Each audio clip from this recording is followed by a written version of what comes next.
ওরা এখানে গোসল করতেছে, সাঁতার প্রতিযোগিতা হবে আজকে। হ্যাঁ, সাব্বির আর পারভেজ। সাব্বির কেমন লাগতেছে?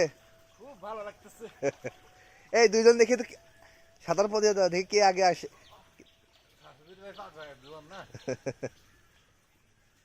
হ্যাঁ আসে দুজনে, সাব্বির দাও। হ্যাঁ পারভেজ ফার্স্ট। আমি যদি এই ঘাট থাকি ডুব দেই হ্যাঁ তাহলে কই যেতে পারমু বলতেছি। এখন ওই মাথার হ্যাঁ মাছফলের মানে শূন্যের কাছাকাছি যাইতে পারবো ইচ্ছে করলে। Very good. পুকুরে গোসল করতে মজাই আলাদা। হুম